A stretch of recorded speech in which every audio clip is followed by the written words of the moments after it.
Valley of Fear. In the quiet sanctuary of Baker Street, on a gray London morning, Sherlock Holmes sat motionless at his breakfast table.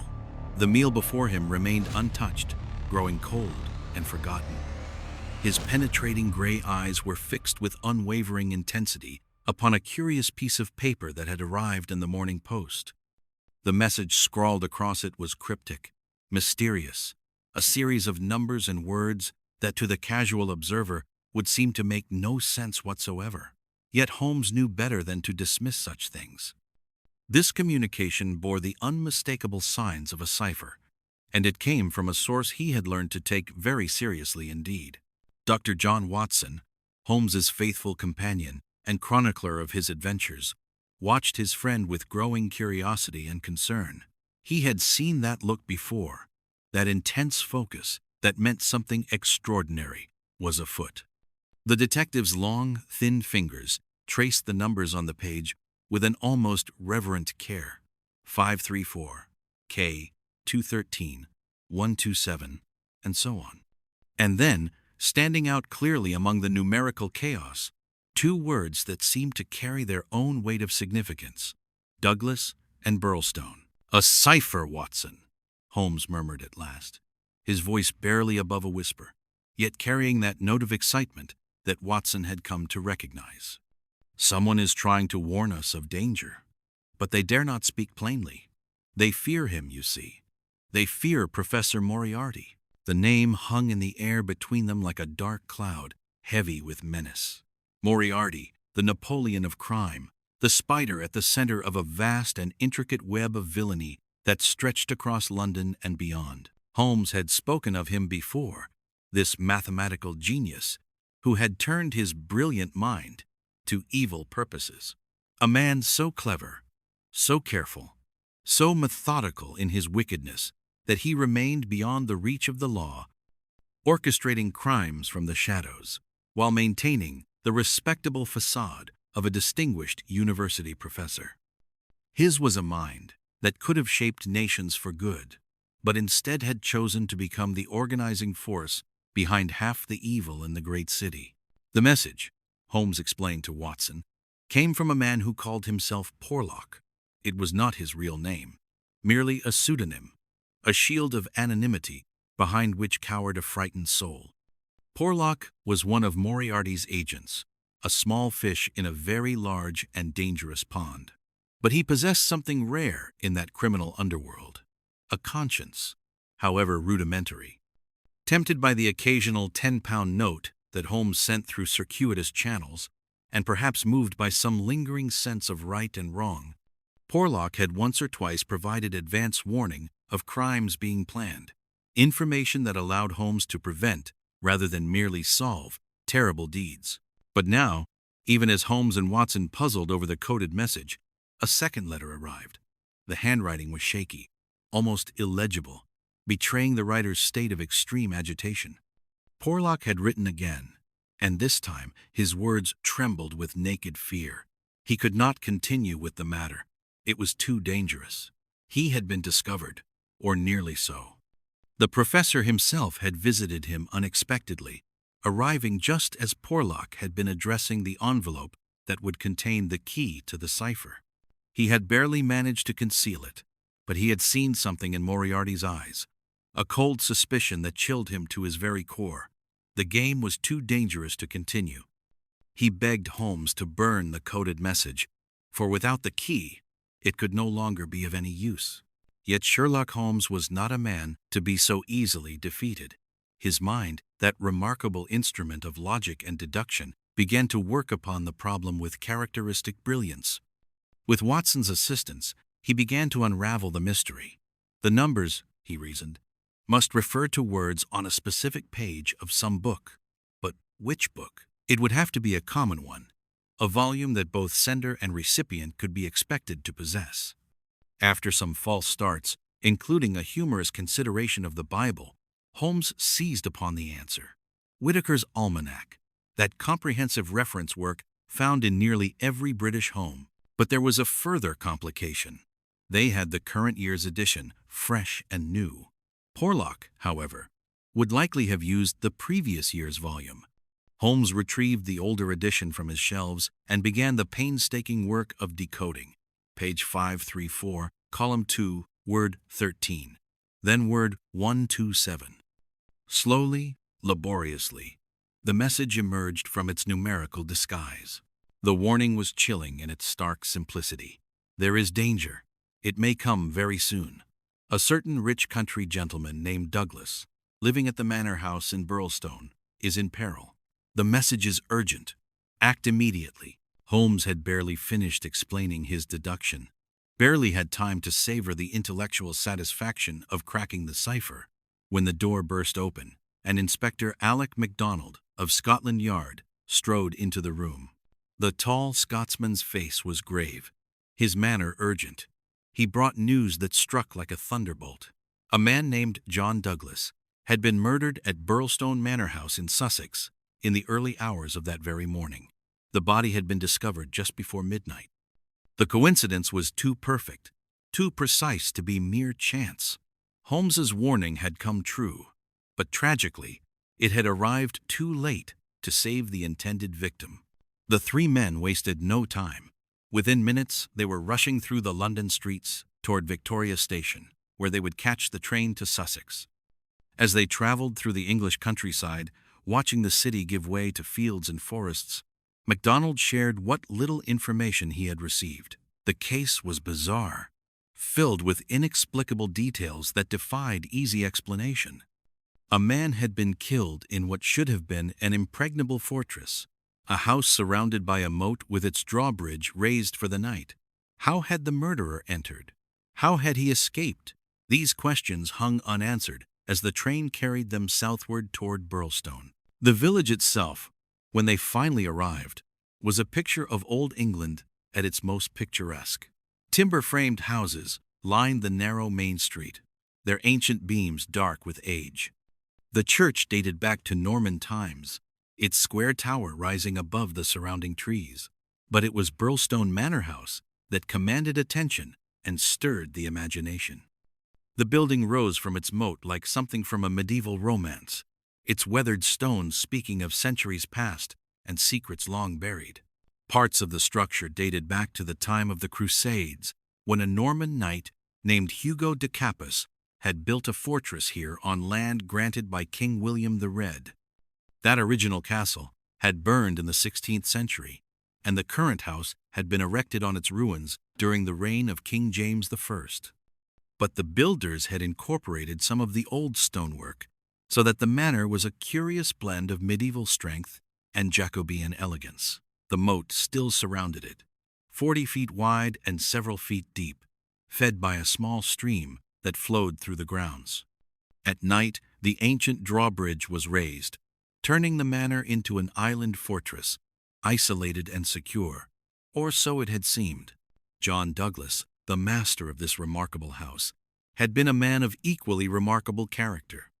In his early 50s, he had the weathered, sun-darkened look of someone who had lived a hard and adventurous life far from the genteel confines of English country society. His gray eyes were piercing and alert, seeming to take in everything around him with a watchful intensity. His manner was friendly and democratic, lacking the stiffness that characterized many of his class, but there was an edge to him, something untamed and potentially dangerous that lurked beneath the surface geniality. He had made his fortune in the California goldfields, or so he claimed, during those wild years of the American gold rush. He spoke little of that time, but the occasional story that escaped him painted a picture of a life lived on the edge, among rough men in a rough land where justice was swift and often brutal. He had come to England 5 years earlier with his beautiful young wife and had purchased Burlstone Manor House, settling into the life of a country gentleman with apparent contentment.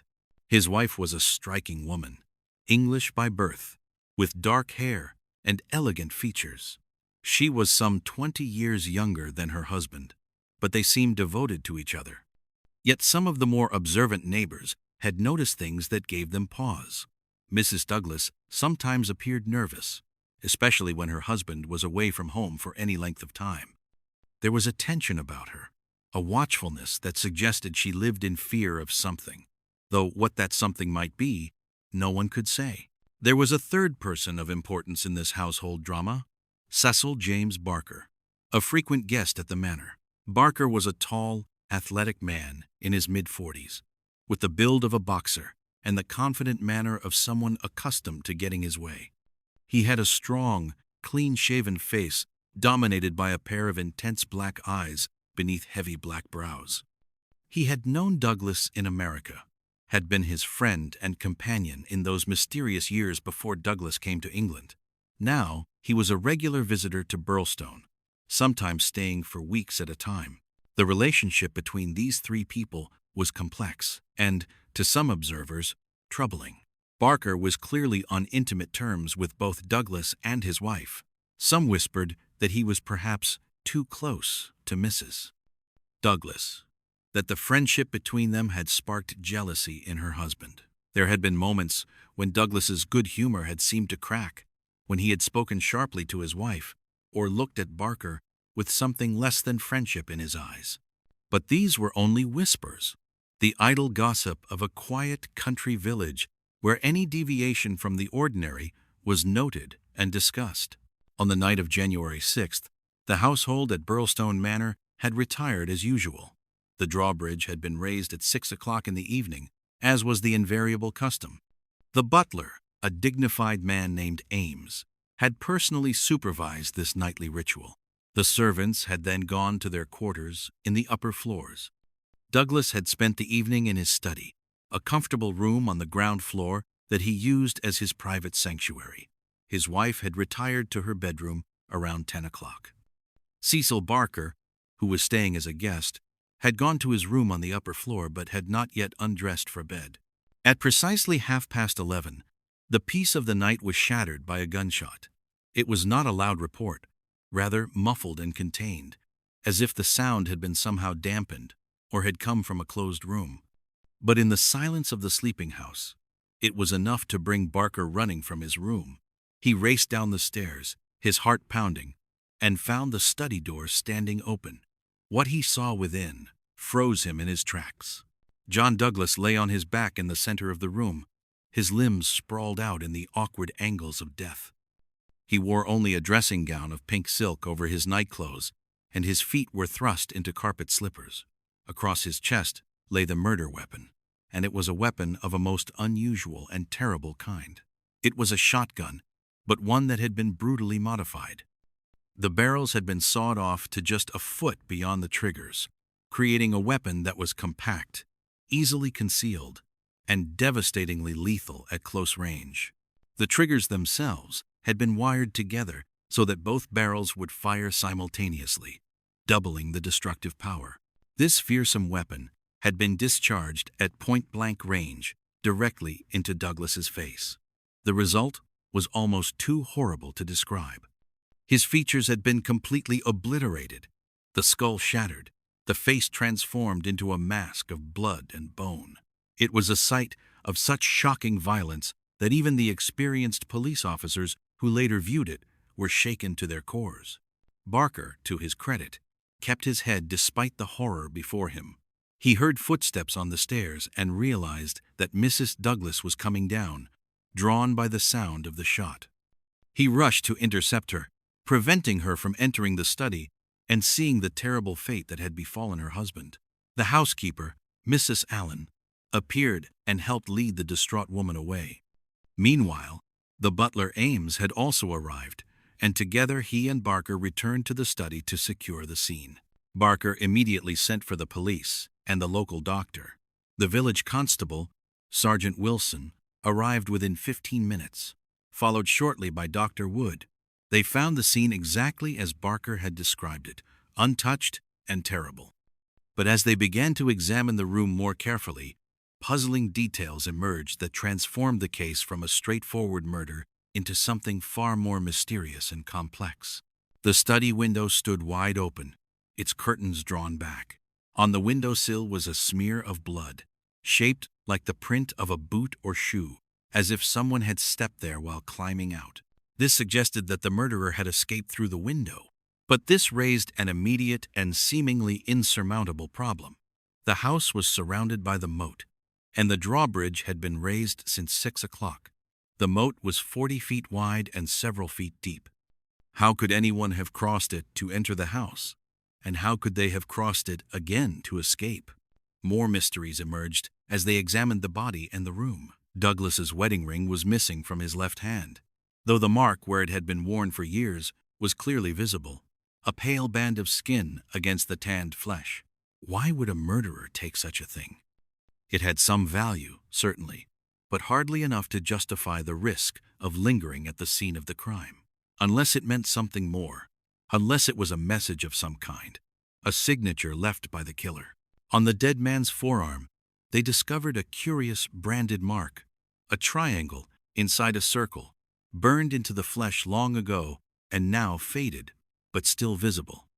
It spoke of some secret society or organization, some hidden chapter in Douglas's past that he had never revealed to his English neighbors. His collar and tie had been removed from his body and were nowhere to be found in the room. Why would a murderer take such items? What possible purpose could they serve? And then there were the objects that had been left behind, items that seemed to carry their own weight of significance. On a chair near the body lay a single playing card, the Jack of Hearts. It had been placed there deliberately, carefully, as if it were a calling card or a message. Beside it was a curious wooden dumbbell, one end stained with blood. It was an old-fashioned exercise weight, the kind that had been popular decades earlier but was rarely seen anymore. The study itself was a comfortable, masculine room, lined with bookshelves and furnished with a large desk, several leather chairs, and a fireplace where a fire had been burning but was now dying down to embers. A lamp had been lit on the table, casting its yellow glow across the terrible scene. Everything in the room spoke of a man who had been sitting quietly, perhaps reading or attending to correspondence, when death had come for him suddenly and violently. When the police searched the grounds outside the window, they found muddy footprints leading from the window to the edge of the moat. Someone had indeed waded through the water. The prints showed that clearly. But this only deepened the mystery. How had they crossed the moat in the first place? It was too wide to jump, and there was no boat. The drawbridge had been up since 6 o'clock, and the butler swore on his honor that no one had entered or left the house after that time. Every door had been locked, every window secured. The house had been sealed as tight as a fortress. Mrs. Douglas was in a state of profound shock, barely able to speak coherently. She had heard the shot and come running downstairs, only to be prevented from entering the study by Barker, who had spared her the sight of her husband's mutilated body. When the police questioned her, she could offer no explanation for what had happened. Her husband had seemed his usual self that evening. They had dined together, talked of ordinary things, and he had retired to his study, as was his habit, while she went upstairs to bed. She knew of no enemies, no threats, no reason why anyone would want to harm him. Yet even as she spoke, the police could sense that she was holding something back, that there were secrets she was not telling, knowledge she was concealing. Cecil Barker, too, seemed to know more than he was saying. He was remarkably calm and controlled for a man who had just discovered his best friend murdered in such a horrible fashion. He answered questions readily enough, providing a clear account of his movements and what he had found. But there was a guardedness about him, a careful choosing of words that suggested he was concealing something important. When pressed about Douglas's past in America, about their friendship and shared experiences, he became evasive, claiming that it was not his story to tell. The local police were completely baffled. Sergeant Wilson was a capable enough officer for dealing with the usual run of rural crime, but this was far beyond his experience. The county detective, White Mason, was summoned from Tunbridge Wells. Mason was an experienced and intelligent investigator, but even he found himself stumped by the contradictions and impossibilities of the case. A man had been murdered in a locked and isolated house. The killer had somehow entered and escaped across a moat with the drawbridge raised. Mysterious objects had been left behind, and significant items had been taken. Nothing made sense. That was why Mason had immediately sent for Scotland Yard, and why Inspector MacDonald had brought Sherlock Holmes When Holmes finally arrived at Burlstone Manor House in the early afternoon, he approached the problem with his characteristic method and intensity. He examined every inch of the study with minute care, noting details that others had missed or dismissed as insignificant. He studied the body, though the sight was gruesome, observing the wounds, the position of the limbs, the state of the clothing. He examined the murder weapon with particular interest, turning it over in his hands, studying the way it had been modified, testing its weight and balance. The sawed-off shotgun fascinated him. It was an American weapon, he declared, the kind used by criminals in the rougher parts of that country. The way it had been modified, with the barrels cut short and the triggers wired together, spoke of someone familiar with such things. Someone who had lived in a world where such weapons were common. This was not the weapon of an English country gentleman. It belonged to a different world entirely, a world of violence and frontier justice, of mining camps and lawless territories where a man's life could end in an instant. Holmes measured distances in the room, tested theories, asked penetrating questions that made the witnesses uncomfortable. He examined the window and the bloodstain on the sill. He went outside and studied the moat, the drawbridge mechanism, the grounds around the house. He interviewed the servants, each one carefully and thoroughly, looking for inconsistencies or hidden knowledge. He spent a long time in conversation with the butler, Ames, drawing out details about the household routine, the relationships between the various members of the family, the events of that fatal evening. And then there was the matter of the missing wedding ring. Holmes returned to this point again and again. Why would a murderer take such a thing? It had some value, certainly, but hardly enough to justify the risk, unless it meant something more, unless it was a symbol, a message. The branded mark on the arm, too, suggested a hidden past, some secret society or criminal organization that had marked Douglas as its own. Holmes had seen such marks before, in his studies of criminal history and secret societies.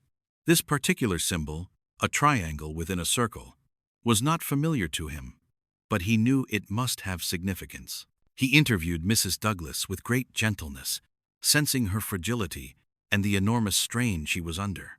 She was a woman on the edge of breaking, holding herself together through sheer force of will. Under Holmes's patient questioning, she admitted that her husband had seemed troubled in recent weeks. He had been watching the windows nervously, as if expecting someone or something. He had taken to checking the locks on the doors multiple times each night. He had told her little of his past life in America, only that he had made his fortune in the goldfields and had left that country behind forever. But she had sensed that he was running from something, that some shadow from his past had followed him across the ocean and was drawing closer. Cecil Barker was less forthcoming, more resistant to Holmes's probing questions. He maintained his story. He had heard the shot, come running down the stairs, found Douglas dead. He had seen no one, heard nothing else. But Holmes pressed him relentlessly, and gradually cracks appeared in his composure. Yes, he admitted, he had known Douglas in America. Yes, they had been involved in some dangerous situations there. But he would say no more, claiming that it was not his story to tell, that there were confidences he could not break even now. The investigation continued through the afternoon and into the evening. Holmes examined every aspect of the case, turning it over in his mind, testing theories and discarding them. He was unusually quiet, even for him, speaking little and spending long periods simply sitting and thinking, his eyes half closed, his fingers steepled before him. Watson knew this mood well. It meant that Holmes was working through some complex problem, assembling pieces of a puzzle that others could not even see. As night fell over Burlstone Manor House, casting long shadows across the ancient stones and turning the moat into a ribbon of darkness, Holmes finally announced that he was ready to reveal his conclusions. He gathered everyone in the study where the murder had taken place. The body had been removed, but the bloodstains remained, dark and terrible on the floor. Mrs. Douglas sat pale and trembling in a chair, supported by the housekeeper. Cecil Barker stood with his arms crossed, his face unreadable. Inspector MacDonald and White Mason waited eagerly to hear what the great detective had discovered. The servants crowded in the doorway, unable to resist the drama of the moment. Holmes began to speak, laying out his reasoning step by step with that clarity and precision that made even the most complex deductions seem simple and obvious. The murder, he explained, was not what it appeared to be. Or rather, there had been a death, but the victim was not who everyone assumed. The missing wedding ring, the removed collar and tie, the obliterated face, all of these pointed to a startling and almost incredible conclusion. The dead man was not John Douglas at all. It was someone else, someone whose identity had been deliberately destroyed to make identification impossible. The real John Douglas was alive, hiding somewhere in the house at that very moment. The body was that of an intruder, a man who had come to Burlstone Manor House with murder in his heart, but who had instead been killed by his intended victim in a desperate struggle for survival. Douglas and Barker had then staged the scene to make it appear that Douglas himself was the victim, buying precious time to discover who had sent the assassin and to plan their next move. The revelation sent shockwaves through the room. Mrs. Douglas broke down completely, tears of relief and fear streaming down her face. Barker's mask of composure finally crumbled, and he admitted the truth of Holmes's deduction. And from a hiding place cunningly concealed within the old house, John Douglas himself emerged, alive but haunted, his face drawn with the strain of the past hours and the knowledge that his past had finally caught up with him. The story he told was extraordinary, a tale that reached back across the years to a dark chapter in American history. Douglas had once lived in a mining town in the western United States, a place called Vermissa Valley. It was a valley of fear, ruled by a secret society known as the Scourers, a brutal organization that terrorized the region through murder, intimidation, and violence. Douglas had infiltrated this society as a Pinkerton detective, living among them, pretending to be one of them, gathering evidence that would eventually bring them down. But his success had come at a terrible price. The Scourers never forgot, never forgave betrayal. Even after their organization was destroyed and their leaders imprisoned or executed, the survivors had sworn vengeance. For years, Douglas had lived under the shadow of that threat, always looking over his shoulder, always waiting for the day when they would find him. He had fled to England, changed his name, tried to build a new life, but the past had caught up with him at last. The assassin who had come to Burlstone Manor House was one of the last of the Scourers, a man who had tracked Douglas across the ocean and across the years. He had somehow managed to cross the moat, perhaps using a rope or a plank that he had later removed. He had entered the study where Douglas sat reading, and he had produced the sawed-off shotgun, the traditional weapon of the Scourers. But Douglas had been warned, had been expecting something like this. In the struggle that followed, he had managed to turn the weapon against his attacker, killing him instantly.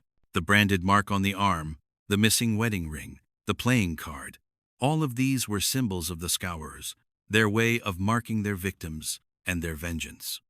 Douglas had removed his own wedding ring and placed it on the dead man's hand, then removed it again to create the mystery. He had left the card as the Scourers would have done. He had obliterated the face to prevent identification. All of this was designed to buy time, to make it appear that he himself was dead, so that the Scourers would call off their hunt and he could escape to safety. Holmes listened to this tale with great interest, for it confirmed his suspicions about Professor Moriarty's involvement. The criminal mastermind had been hired by the remnants of the Scourers to organize the assassination, to provide the resources and planning that had nearly succeeded. The warning from Porlock had been genuine, but it had come too late to prevent the confrontation, only in time to help solve the mystery of what had really happened. In the end, John Douglas did disappear, slipping away into the night to begin a new life under a new name in some distant corner of the world. His wife went with him, loyal to the end despite the dangers and deceptions. Cecil Barker returned to London, carrying the secret of his friend's survival. and Sherlock Holmes returned to Baker Street, satisfied that justice had been served, even if not in the conventional way. But the shadow of Professor Moriarty remained, darker and more threatening than ever. The Napoleon of crime had been thwarted this time, but Holmes knew it was only a temporary victory. The final confrontation between them still lay ahead, a battle of wits and wills that would determine the fate of them both. For now, though, the mystery of Burlstone was solved. The Valley of Fear had yielded up its secrets, and another chapter in the extraordinary career of Sherlock Holmes had come to its close. The ancient manor house stood silent once more beside its moat, keeping its secrets, while in London the great detective prepared himself for the greater battles that lay ahead.